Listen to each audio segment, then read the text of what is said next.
Bang. Ace formation. This is Phillips.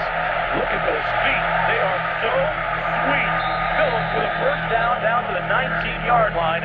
Travis Reese finally corralled him. September 10, 1995. Just hours after a win against Michigan State, Nebraska football was riding high.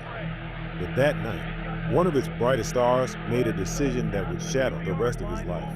Lawrence Phillips, All-American running back, national champion, and future first-round draft pick, broke into teammate Scott Frost's apartment by scaling the outside of the building to the third floor and entering through a sliding glass door. Inside, he assaulted his ex-girlfriend, Nebraska basketball player Kate McEwen. She had recently broken off their relationship, and according to reports, Phillips dragged her by the hair down 3 flights of stairs before police arrived. It was a brutal act, and sadly, not the last.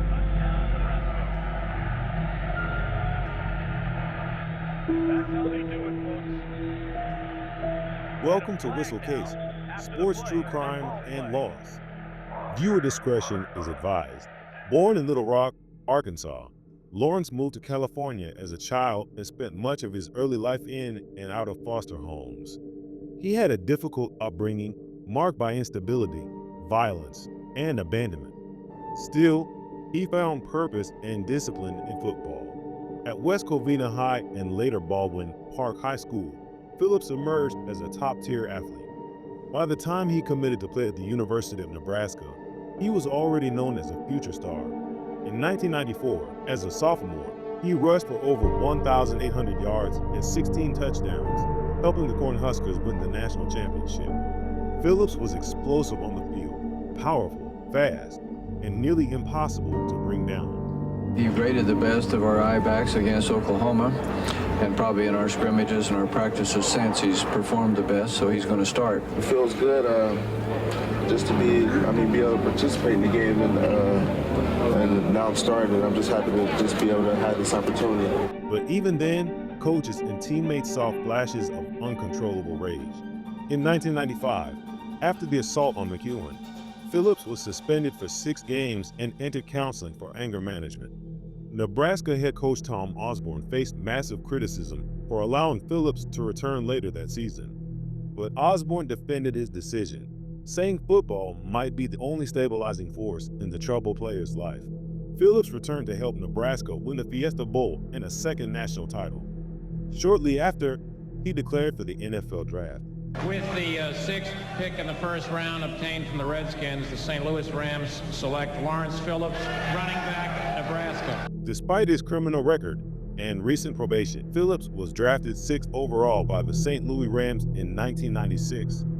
The Rams had traded away Jerome Bettis and passed on Eddie George to make room. ESPN analyst Joe Theismann called him the best player in the draft. Did you feel any pressure being, everybody said during the draft, this is the #1 player in the draft. Did you feel any pressure being the #1 player in the draft, as most of the people said in the media?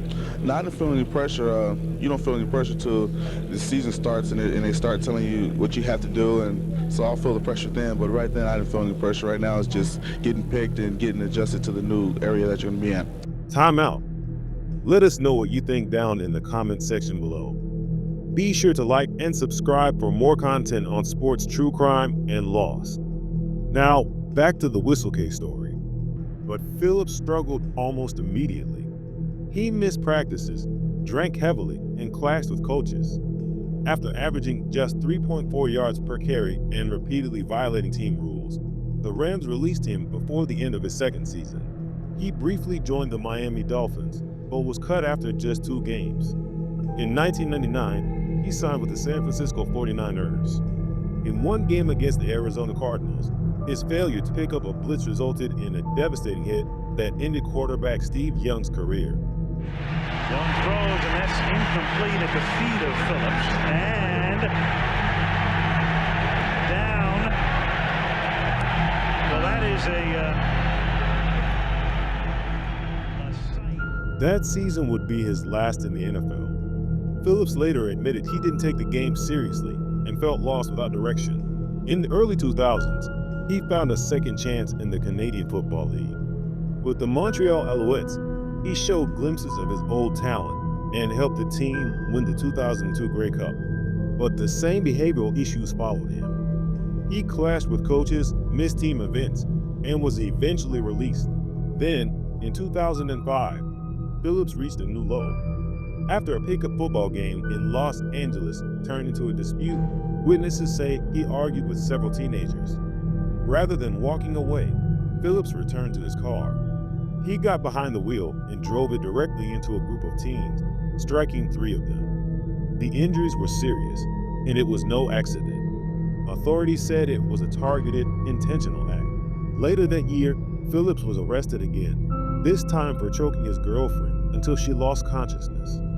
Was squeezing so hard that she could feel her, she couldn't breathe, and Mr. Phillips started asking her questions about does she understand what she's doing. That incident, combined with the vehicular assault, led to his conviction and a 31-year prison sentence for multiple counts, including domestic violence, spousal abuse, false imprisonment, and vehicle theft. In 2015, while incarcerated at Kern Valley State Prison, Phillips was accused of killing his cellmate, 37-year-old Damian Soward. The 2 men shared a cell in a high-security unit. Investigators believe Phillips attacked Soward in his sleep and strangled him, then dragged the body to the doorway to alert guards. And that something was inmate Phillips grabbing inmate Soward out of his bed, taking him by surprise, ambushing him, using stealth. A Kern County judge ruled that Phillips would stand trial for first-degree murder, with the special circumstance of lying in wait. If convicted, he could face the death penalty, but the trial never came. Fire department, what's the address of your emergency? Yeah, this is 3000 Cecil Avenue, Delano, California. This is Kern Valley State Prison. Okay, tell me the address again, please. 3000 Cecil Avenue, Delano, California. Okay, give me a minute here. You said it's at Kern Valley State Prison? That's correct. Okay, where is the patient located there? He's still in the yard. He has attempted suicide right now. We don't know how bad it is, but he called from the radio to call the 911. Okay, where is the patient at? Or... He's in the yard where his house right now in HU2. Okay, where do we need to enter from? In the clinic, in the TTA. Enter through the clinic? Yeah, through the clinic, yeah. Okay. And are you with the patient now? No, he's still there. But they called us from the radio that we're going to need a 911 ambulance, a code 3 ambulance. Okay, so he's out in the yard and you guys can't get a phone to him? Nope. Okay. All right, we'll go. Suicide. Okay, do you know how he attempted suicide? I don't know. I was just called by the radio that we had to call a 911 ambulance. Okay. What was your name? What's that? What was your name? R.N. Regino. Regino? Right. Okay. We'll go ahead and we'll get him out there to come in. Thank you. On the way, okay? Thank you. All right. Bye-bye. Bye. On January 13, 2016, just one day after the judge's ruling, Phillips was found unresponsive in his cell during a routine check. He had placed a "Do Not Resuscitate" note on his chest and left another note hidden in his sock, along with a photo of a young child. Authorities ruled the death a suicide. He was 40 years old. In the wake of his death, former teammates and coaches reflected on a life defined by contradictions, raw talent and deep trauma, potential and pain. Tom Osborne said Phillips was intelligent and loyal. I didn't see anything like this coming. Osborne says he and Lawrence Phillips kept in touch on a regular basis, sending letters every couple of months. His letters were always pretty positive, pretty upbeat. Osborne says they would write about football in the College Football Playoff Committee.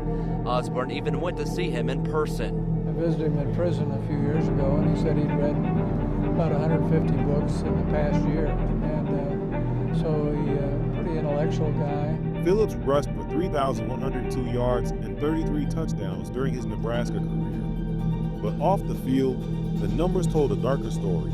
Multiple arrests, dozens of violent incidents, and a legacy permanently altered by the worst of human behavior. I'm working on, becoming a better person, and I'm definitely not going to let that mistake happen again. So basically that's it, that I'm working on making up for my mistakes and not letting it happen again. Let us know what story you want to hear next. Subscribe to Whistlecase Sports True Crime and Lost for more true crime stories at the intersection of sports, tragedy, and humanity.